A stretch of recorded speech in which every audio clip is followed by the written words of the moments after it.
भगवते वासुदेवाय।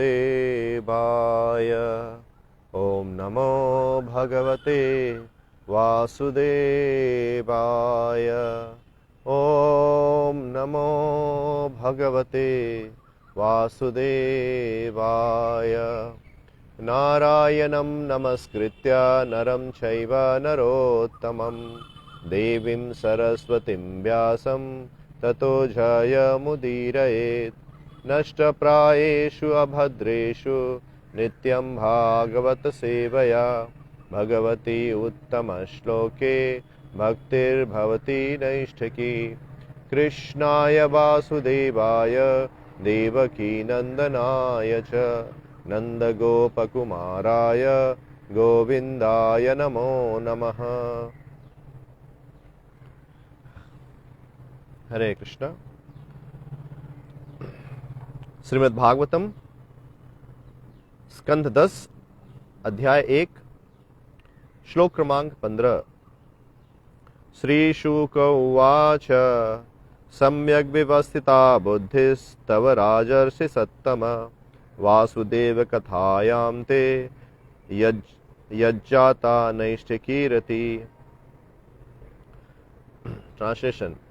Srila Sukadeva Goswami said, O Majesty, best of all saintly kings, because you are greatly attracted to the topics of Vasudeva, it is certain that your intelligence is firmly fixed in spiritual understanding, which is the only true goal for humanity. Because that attraction is unceasing, it is certainly sublime. Purport. Krishna Katha is compulsory for the Rajarshi or executive heads of government. This is also mentioned in Bhagavad Gita, Imam Rajarshayo Viduhu. Unfortunately, however, in this age, the governmental power is gradually being captured by third class and fourth class men who have no spiritual understanding, and society is therefore very quickly becoming degraded. Krishna Katha must be understood by the executive heads of government, for otherwise how will people be happy and gain relief from the pangs of materialistic life? One who has fixed his mind in Krishna consciousness should be understood to have very sharp intelligence in regard to the value of life. Maharaj Parikshit was Rajarsi Sattama, the best of all saintly kings, and Sukadeva Goswami was Muni Sattama, the best of Munis. Both of them were elevated because of their common interest in Krishna Katha. The exalted position of the speaker and the audience will be explained very nicely in the next verse. Krishna Katha is so enlivening that Maharaj Parikshit forgot everything material, even his personal comfort in relation to food and drink. This is an example of how the Krishna consciousness movement should spread all over the world to bring both the speaker and the audience to the transcendental platform and back home, back to Godhead. Om Ajnanatimirandhasya Jnananjana Shalakaya Chakshurunmilitam Yena Tasmai Sri Gurave Namaha. Sri Chaitanya Manobhishtam Sthapitam Yena Bhutale Swayam Rupa Kada Mahyam Dadati Swapadantikam. Vandeham Sri Guru Sri Utapadakamalam Sri Gurun Vaishnavasya Sri Rupam Sagrajatam Sahagna Raghunathanvitam Tam Sachivam Sadvaitam Savadhutam Parijana Sahitam Krishna Chaitanya Devam Sri Radha Krishna Padan Sahagna Lalita Sri Vishakhanvitascha. Nama Om Vishnu Padaya Krishna Prishtaya Bhutale Srimate Bhakti Vedanta Swamin Niti Namine. Namaste Saraswate Deve Gauravani Pracharine Nirvishesha Shunyavadi Paschatya Deshatarine. He Krishna Karuna Sindhu Deenabandhu Jagatpate Gopesha Gopika Kanta Radha Kanta Namostute. Tapta Kanchana Gaurangi Radhe Vrindavaneshwari Vrishabhanu Sute Devi Pranamami Hari Priye. Vansha Kalpatarubhyascha Kripa Sindhubhya Eva Cha पतितानां पावनेभ्यो वैष्णवेभ्यो नमो नमः। श्री कृष्ण चैतन्य प्रभो नित्यानंद श्री अद्वैत गदाधार श्रीवासादि गौर भक्तवृंद। हरे कृष्णा कृष्णा कृष्णा हरे हरे, हरे राम राम राम हरे हरे।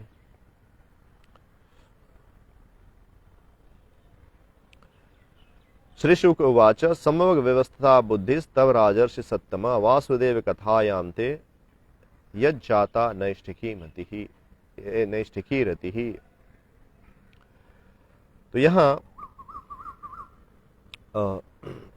सुखदेव गोस्वामी महाराज परीक्षित को संबोधित कर रहे हैं और संबोधित करते हुए वो कह रहे हैं कि सम्यक व्यवस्था बुद्धि तव राजर्षि सत्तमा।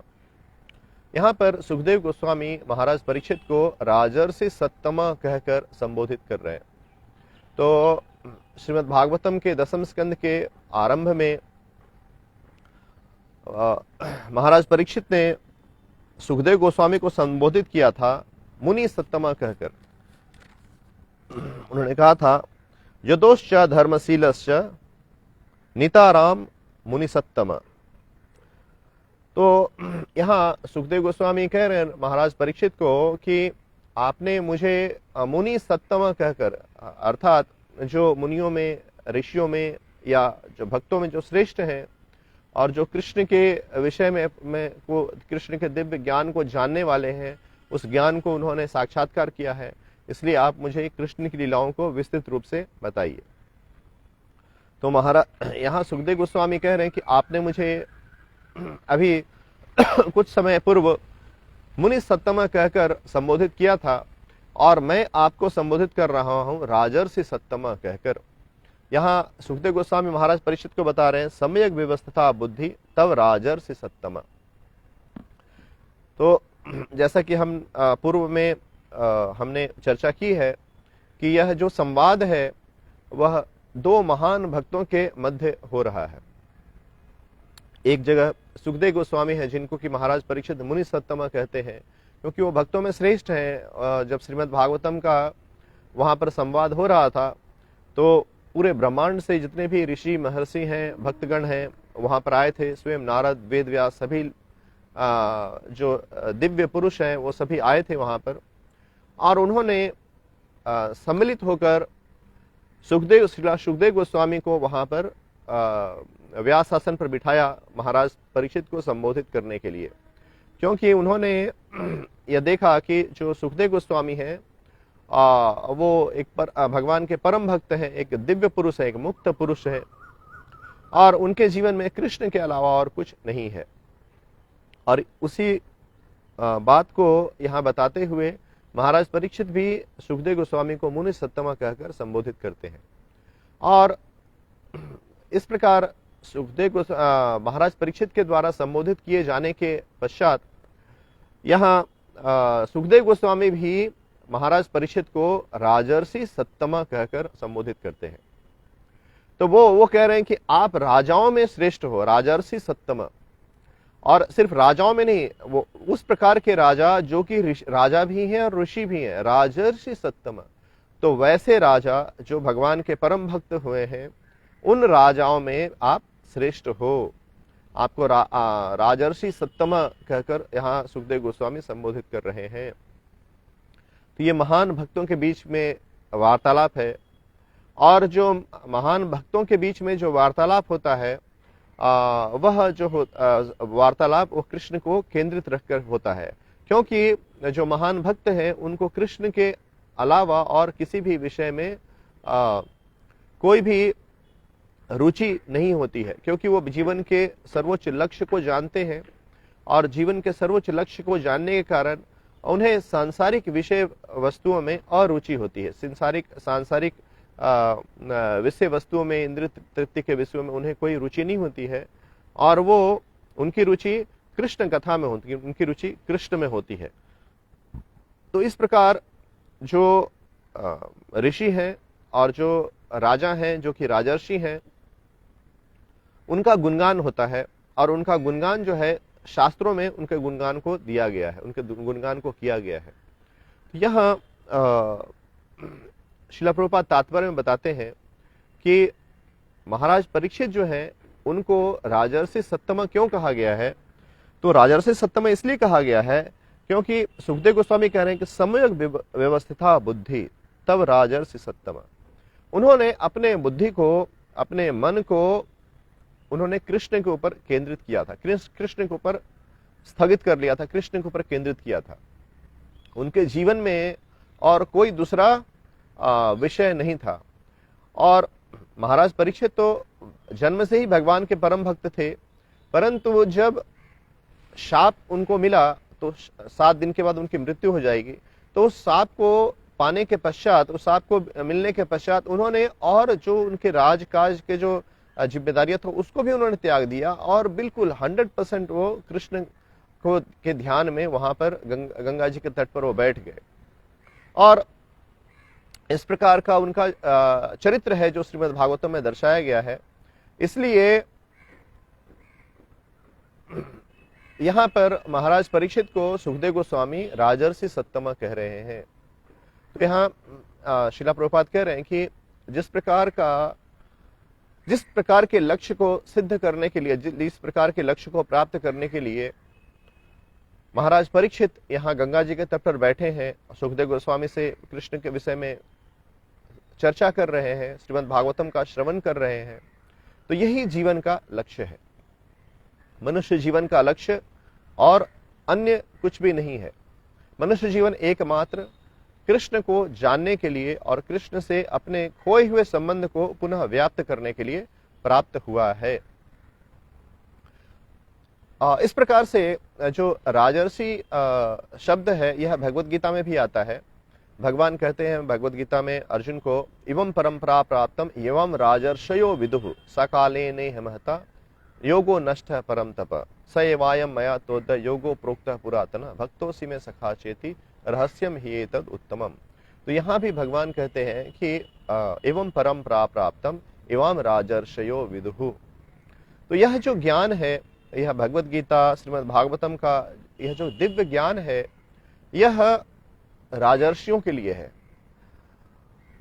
अर्थात यह उस प्रकार के राजाओं के लिए है जो सिर्फ राजा ही नहीं होते हैं परंतु वो ऋषि भी होते हैं, वो भगवान के भक्त भी होते हैं। तो उस प्रकार के राजर्षियों के परंपरा में इस ज्ञान का प्रवाह होता है। यह ज्ञान जो है वह गुरु परंपरा के अनुसार वह नीचे अवतरित होता है। तो यहाँ राजर्षियों के द्वारा यह प्राप्त ज्ञान इतना महत्वपूर्ण क्यों है? राजाओं के लिए यह ज्ञान जो इतना महत्वपूर्ण क्यों है? क्योंकि यदि राजा भक्त होंगे तभी वो प्रजा को सन्मार्ग के ऊपर उनको निर्देशित कर सकते हैं। उनके उदाहरण को देखकर जो प्रजा है वह भी सन्मार्ग के ऊपर अग्रसित हो सकती है। जैसा कि भगवत गीता में भगवान कहते हैं कि यद यद आचरति श्रेष्ठ तत्तद एवेतरो जना सयत प्रमाणम कुरुते लोकस्तद अनुवर्तते। तो यद यद आचरति श्रेष्ठ, जिस प्रकार के आचरण श्रेष्ठ व्यक्ति करते हैं, वो जिस प्रकार के आदर्श को स्थापित करते हैं समाज में, समाज के जो लोग हैं उन्हीं आदर्शों का अनुगमन करते हैं, उन्हीं आदर्शों को वो अपने जीवन में उतारने का प्रयास करते हैं। अतः यह ज्ञान जो है वह राजाओं के लिए अत्यंत महत्वपूर्ण है, क्योंकि राजा जो होते हैं वो प्रजा के लिए वो एक आदर्श है, वो एक आदर्श व्यक्ति है। जैसे एक परिवार में एक पिता है, तो पिता जो है वह परिवार के लिए एक आदर्श व्यक्ति है। और हम देखते हैं जो बच्चे होते हैं वो क्या करते हैं, वो पिता को अनुसरण करते हैं, वो पिता को अनुसरण करते हैं। जो भी वो श्रेष्ठ व्यक्ति को देखते हैं उसका अनुसरण करते हैं, उससे वो चीजों को सीखने का प्रयास करते हैं, उसे देखकर वो उसका पालन करते हैं। तो जो राजा हैं उनके लिए यह ज्ञान अत्यंत महत्वपूर्ण है, क्योंकि जब राजा उस ज्ञान का अनुशीलन करेंगे अपने जीवन में तो प्रजा भी उसका अनुशीलन अपने जीवन में करेगी। और इस प्रकार से जो राजा और प्रजा ये दोनों जो है अपने जीवन को सार्थक करके अपने जीवन के परम लक्ष्य को प्राप्त करने में सक्षम हो सकेंगे। तो आज के समाज में हम देखते हैं कि यह ज्ञान जो है, यह आदर्श व्यक्ति जो राजागण है, उनमें प्रायः वह विलुप्त हो गया है। आज जो गवर्नमेंट है, यह राजर्षियों का जो सरकार नहीं है। यहाँ पर सरकार के जो लीडर हैं, वो जो तथा जिनको हम राजा कहते हैं या राजा कह सकते हैं, वो सभी जनता के द्वारा चुने जाते हैं, जनता के वोटों के द्वारा चुने जाते हैं। तो श्रील प्रभुपाद जो है, इस प्रकार के जो तंत्र है जिसको कि प्रजातंत्र कहा जाता है, उसको श्रील प्रभुपाद रिकमेंड नहीं करते, उसका अनुमोदन नहीं करते हैं। क्योंकि जो प्रजा है, वह प्रजा जो है वह अज्ञान में है। एक आदर्श व्यक्ति का कर्तव्य है कि अज्ञानी प्रजा को वो सन्मार्ग पर लेकर जाए। तो चूंकि प्रजा जो है वह अज्ञान में है और अज्ञानतावश वो अपने जीवन के लक्ष्य को ये समझते हैं कि इंद्रिय तृप्ति मेरे जीवन का लक्ष्य है, और इस प्रकार वो इंद्रिय तृप्ति में व्यस्त रहते हैं और वो अपने में से वैसे लीडर को चुनते हैं जो लीडर जो है इंद्रिय तृप्ति में उनको सुलभता प्रदान करता है। अर्थात जो लीडर उनको यह वचन देता है, यह प्रॉमिस करता है कि मुझे आप चुनो और मैं आपके इस प्रकार से इंद्रियों की तृप्ति करूंगा, मैं इकोनॉमिक डेवलपमेंट करूंगा, मैं ये करूंगा, मैं वो करूंगा, इस प्रकार से आपका जीवन सरल हो जाएगा, सुगम हो जाएगा और आपका जीवन सुखमय हो जाएगा। तो प्रजा जो है इस प्रकार के नेता को वो चुनती, इस प्रकार के राजा को चुनती है। तो वैसे समाज में क्या होता है कि चूंकि राजा भक्त नहीं है, प्रजा भी भक्त नहीं है, और उनको भक्ति के मार्ग में ले जाने वाला कोई नहीं है, इसलिए प्रजा जो है वो दुखी रहती है। प्रजा उसका जीवन जो है वो सुखमय नहीं होता है, क्योंकि कृष्ण भक्ति के अभाव में कोई भी व्यक्ति अपने जीवन को सुखी नहीं कर सकता है। क्योंकि कृष्ण जो है वो सुख के स्रोत हैं। रमन्ते योगिनो अन्ते सत्तानंदे चिदात्मनि इति राम पदे नासो परम ब्रह्मा विधीयते। तो भगवान जो है वो सुख के भंडार हैं और समस्त जगत जो है वह कृष्ण से ही प्रकट हुआ है।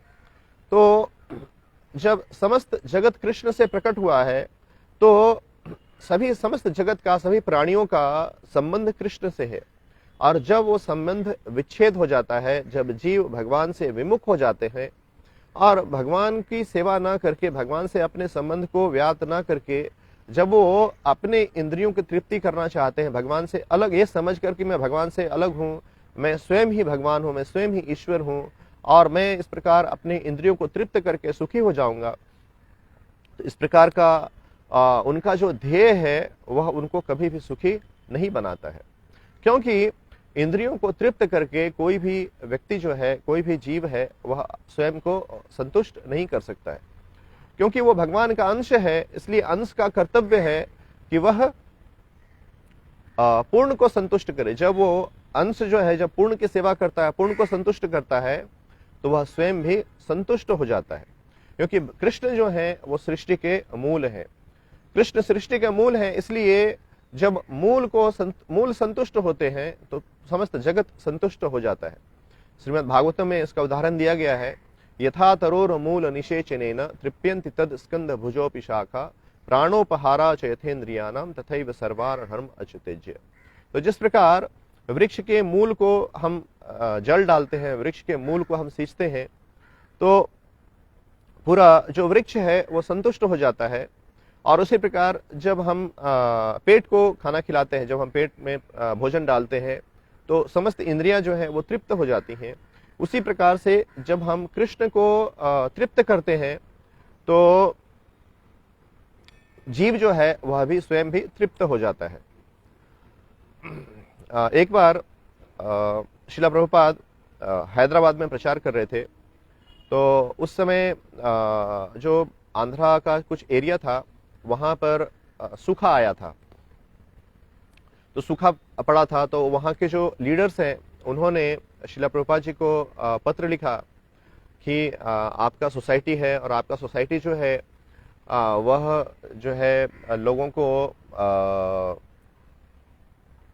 भोजन कराता है, लोगों के भूख को मिटाता है, तो हम चाहते हैं कि जो आपके जो शिष्यगण हैं, आपके जो फॉलोअर्स हैं, आप उन्हें हमें दे दें ताकि हम उनको जो है लोगों को भूख मिटाने में हम लगा सकें। और इस प्रकार से जब और उन्होंने ये भी कहा कि आपका जो धन है, आपका जो पैसा है आपके सोसाइटी में, वो पैसा आप हमें दे दें ताकि उस पैसा को हम लोगों को भोजन कराने में उसको लगा सकते हैं। तो श्रील प्रभुपाद जी ने उसके उत्तर में उन्होंने श्रील प्रभुपाद जी ने लिखा कि कोई भी जीव कृष्ण को संतुष्ट किए बिना संतुष्ट नहीं हो सकता है। जीव को किसी भी प्रकार का वो प्रयास कर ले, जब तक वो भगवान को संतुष्ट नहीं करता है, वह स्वयं संतुष्ट नहीं हो सकता है। उसके जीवन में संतुष्टि का अभाव सदैव बना रहेगा। और ऐसा नहीं है कि वो कोई जैसे बारिश नहीं हुई है, अकाल पड़ा है, इसलिए जीव दुखी है। यह बात जो है ये सत्य है, परंतु ऐसा नहीं है कि यदि सभी चीजें यदि उपलब्ध हो तो जीव सुखी हो जाएगा। तो सांसारिक दृष्टि से हम व्यवस्था को अच्छा करके सिर्फ व्यवस्था जो है वो जीव को सुखी नहीं कर सकती है। जैसा कि श्रील प्रभुपाद बताते हैं कि जब श्रील प्रभुपाद अमेरिका में गए थे तो वहां के जो युवक थे वो युवक जो है वो हिप्पी बन गए थे।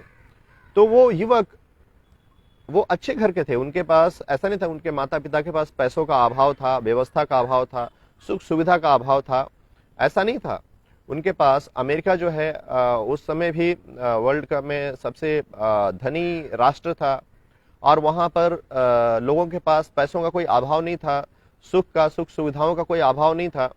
और ये जो युवक थे जो हिप्पी बन गए थे वो सभी उसी परिवार से आते थे जहां पर कि ये सारी सुविधाएं उनको प्रचुर मात्रा में उपलब्ध थी, परंतु वो इन सभी चीजों से सुखी ना होते हुए वो हिप्पी बन गए थे। और हिप्पी बनकर वो रास्ते में लेटे रहते थे और इस प्रकार से अज्ञान में वह जीवन को बिता रहे थे। परंतु वो इस बात को भली भांति जानते थे कि जो मेरे माता पिता कर रहे हैं उससे मैं कभी सुखी नहीं हो सकता हूं। तो इस प्रकार वो आध्यात्म को या जीवन के दूसरे मार्ग को ढूंढने का प्रयास कर रहे थे, परंतु उन्हें कोई रास्ता दिखाने वाला नहीं था। इसलिए वो पथभ्रष्ट होकर वो हिप्पी के मार्ग को उन्होंने चुन लिया था और वो सोचते थे कि यही आध्यात्म है, इससे मैं सुखी हो जाऊंगा। तो एक ऐसी स्थिति है कि जहां पर भौतिक सुख सुविधाओं का, भौतिक व्यवस्था का अभाव हो तो जीव का जीवन दुखमय होता है, परंतु भौतिक सुविधाओं को संग्रह करके, इकट्ठा करके, धन का संग्रह करके भी जीव सुखी नहीं हो सकता है। इसलिए हम देखते हैं, समाज में देखते हैं कि बहुत सारे जो राजनेता होते हैं उनके पास सब कुछ सुख सुविधाएं रहती हैं, लेकिन वो क्या है, नशा करने लगते हैं। हमने रिसेंटली देखा है कि एक सिंगर था, उसका नाम था माइकल जैक्सन।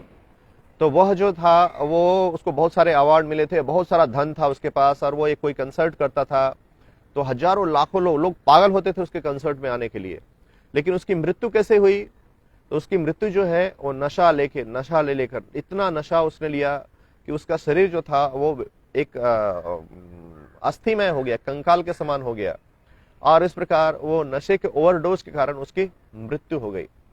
तो ऐसा क्यों है कि उसके पास तो सुख सुविधाएं प्रचुर मात्रा में उपलब्ध हैं, जो चाहिए संसार का वो सभी, जो गाड़ी चाहिए वो मिल सकता है, जिस प्रकार का बंगला चाहिए वो भी मिल सकता है। तो सभी सुख सुविधा होने के उपरांत भी वह नशा लेकर कैसे उसकी मृत्यु हो रही है? क्योंकि वो कृष्ण भावना में नहीं है। कृष्ण भावना ही एकमात्र साधन है जिससे जीव का जीवन सुखमय हो सकता है, सुगम हो सकता है। कृष्ण भावनामृत के अभाव में कोई भी जीव अपने जीवन को सुगम नहीं बना सकता, सुखमय नहीं बना सकता है, और अपने जीवन के सर्वोच्च लक्ष्य को भी वो प्राप्त नहीं कर सकता है। भगवत गीता में भगवान कहते हैं कि यह शास्त्र विधि में उत्सृज्य वर्तते काम कारकः न सिद्धिम अवाप्नोति न सुखम न पराम गतिम। तो जीव जो है वह शास्त्र के नियमों का अनुगमन ना करके, शास्त्रों के नियमों का उल्लंघन करने से क्या होता है, यह शास्त्र विधि उत्सृज्य वर्तते काम कारक है। वह अपने मन से जनित जो विचार हैं, इंद्रिय तृप्ति के विचार हैं, उनको सेवा करता है, उनको तृप्त करने का प्रयास करता है, तो अंततः क्या होता है, न स सिद्धिम अवाप्नोति, न ही वो जीवन में सिद्धि को प्राप्त करता है, न सुखम, न जीवन में सुख को प्राप्त करता है, न पराम गति, न ही उसके जीवन में सिद्धि प्राप्त होती है। जो जिस हेतु, जिस कारण के लिए उसे मनुष्य जन्म प्राप्त हुआ है, उस कारण को कभी वो सिद्ध नहीं कर पाता है। वो उसका जीवन जो है वो व्यर्थ हो जाता है। मनुष्य जन्म पाया, राधा कृष्ण ना भजिया, जानिया सुनिया विष खाइया। तो वो जानबूझकर वो विष पीने के समान है। तो इंद्रिय तृप्ति जो है वह जानबूझकर विष पीने के समान है। तो यह शिला प्रभुपाद यह बात को यहाँ पर बल दे रहे हैं कि जो राजा है उन्हें राजर्षि होना चाहिए, क्योंकि जब राजा राजर्षि होंगे, जब राजा कृष्ण भावना में स्वयं होंगे, और उस प्रकार से जब वो अपने जीवन में कृष्ण भावनामृत का अभ्यास करेंगे, और तो प्रजा उनको देखकर वो भी कृष्ण भावनामृत का अभ्यास करेगी। और इस प्रकार राजा तथा प्रजा, यथा राजा तथा प्रजा, जिस प्रकार राजा होगा वैसे ही तो प्रजा होगी। यदि राजा चरित्रवान होगा, यदि राजा भगवान के भक्ति के आदर्श को स्थापित करेगा, तो प्रजा भी उसके देखकर उसका अनुसरण करेगी। इसलिए यह ज्ञान जो है, यह विशेषकर राजर्षियों के द्वारा यह अवतरित होता है। यह ज्ञान जो है वैसे राजाओं के द्वारा के परंपरा में यह अवतरित होता है जो राजा स्वयं ही वो राजर्षि होते हैं। हम श्रीमद् भागवतम में देखते हैं कि किस प्रकार जितने भी राजा का वर्णन आया है, वो सभी राजा जो थे वो भगवान के परम भक्त थे। जैसे चौथे स्कंध में महाराज अंग का उदाहरण आता है। तो महाराज अंग जो थे, उनकी पत्नी जो थी वो मृत्यु की कन्या थी। तो उनसे जो संतान का उत्पत्ति होता है वो वेन का उत्पत्ति होता है। और वेन जो है बहुत क्रूर राजा होता है, और वो धर्म के विरुद्ध कार्य करता है, धर्म को खड़ा नहीं करता है, धर्म को पालन नहीं करता है, धर्म को स्थापित नहीं करता है, धर्म के विरुद्ध कार्य करता है। और उसके कार्य को देखकर महाराज अंग जो है वो उनके अंदर वैराग्य आ जाता है कि संसार जो है कष्ट में है, मैं इस कष्ट से कैसे मुक्त होऊंगा। तो वो अपने महल को त्याग कर बिना किसी को बताए हुए वो वन की तरफ प्रस्थान करते हैं भगवान की भक्ति करने के लिए। और जो ये राजा वेण है वो धर्म को बंद कर देता है, यज्ञ को बंद कर देता है। तो जो ब्राह्मण गण है वो धर्म को स्थापना करने के लिए महाराज जो वेण है उसको मार देते हैं, और अपने मंत्र से उसको मार देते हैं। और उसके प्रकार उनके शरीर को मत कर उसमें से महाराज पृथु का अवतरण होता है। महाराज पृथु वहां पर प्रकट होते हैं, और महाराज पृथु जो है वो भगवान के भक्त होते हैं। और महाराज पृथु वापस उस धर्म को स्थापित करते हैं, उस भक्ति को स्थापित करते हैं। और श्रीमद् भागवतम के चौथे स्कंद में महाराज पृथु के किस प्रकार उन्होंने राज्य किया, किस प्रकार उन्होंने धर्म की स्थापना की, उसका विस्तृत विवरण आता है। किस प्रकार उन्हें चतुष्कुमार से उनका संवाद हुआ, उसका भी सुंदर विवरण आता है। तो इस प्रकार जो राजा हैं वो सभी राजा राजर्षि हैं। उसी प्रकार से ध्रुव महाराज, प्रहलाद महाराज और अनेकानेक जो राजा हैं, राजा प्राचीन बरहिसत, उसका श्रीमद् भागवतम में उदाहरण है। तो ये सारे जो कथा हैं, ये सारी कथा जो है वो राजर्षियों की है। क्योंकि ये जो ये राजा हैं वो राजर्षि के उनका जो परंपरा है, कुल परंपरा है, वह राजर्षियों का है। और स्वयं भगवान भी इसी कुल में प्रकट होते हैं।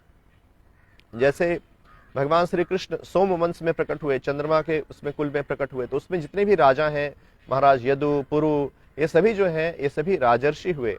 और वो अपने जीवन के लक्ष्य को जानते थे, और अपने जीवन में उन्होंने अपने जीवन के लक्ष्य को प्राप्त भी किया। और उन्हें देखकर, उनके आदर्शों को देखकर प्रजा भी उन्हीं आदर्शों का पालन की। उसी प्रकार भगवान श्री रामचंद्र इक्ष्वाकु कुल में प्रकट हुए। और इक्ष्वाकु कुल जो है वह भी राजर्षियों का कुल है, और उसमें भगवान श्री रामचंद्र प्रकट हुए, और उसी प्रकार सीता माता जो है वो प्रकट हुई महाराज जनक के यहाँ पर। तो भगवान जो है वो सभी जो भगवान अवतरण भी लेते हैं तो वह राजर्षियों के कुल में वो प्रकट होते हैं, जहाँ की धर्म का अनुपालन होता है, धर्म का अनुशीलन होता है, और उस धर्म को भगवान स्थापित भी करते हैं। तो यहाँ पर इस तात्पर्य का सारांश में श्रील प्रभुपाद यह दे रहे हैं कि यह ज्ञान जो है यह विशेषकर राजाओं के लिए, यह ज्ञान जो है राजर्षियों का ज्ञान है। यह ज्ञान जो है वह साधारण ज्ञान नहीं है, परंतु यह ज्ञान जो है यह राजर्षियों का ज्ञान है, और यह ज्ञान जो है राजर्षियों के लिए है, और यह ज्ञान भी सर्वोत्तम ज्ञान है। जैसे श्रील प्रभुपाद ने पुस्तक लिखा Krishna Bhavanamrita, the topmost yoga, सर्वोत्तम योग पद्धति। तो यह ज्ञान जो है यह सभी ज्ञानों में सर्वश्रेष्ठ ज्ञान है, सबसे ऊंचा ज्ञान है। तो इस प्रकार राजाओं को, राजर्षियों को जो है उस परंपरा में यह ज्ञान अवतरित हुआ, और उनमें से यहाँ पर सुखदेव गोस्वामी महाराज परीक्षित को राजर्षि सत्तम कहकर संबोधित कर रहे हैं, क्योंकि महाराज परीक्षित ने अपने जीवन के, अपने समस्त जीवन में कृष्ण भावनामृत का उन्होंने कृष्ण भावनामृत को विकसित किया, और अपने जीवन के अंत समय में उन्होंने अपने मन, इंद्रियां, बुद्धि सबको उन्होंने कृष्ण के ऊपर पूरी तरह से उन्होंने केंद्रित किया, और इस प्रकार केंद्रित किया कि उनके अंदर भूख, प्यास और थकान, ये सभी जो चीजें थी वो मिट चुकी थी, उन्हें कोई आभास नहीं हो रहा था।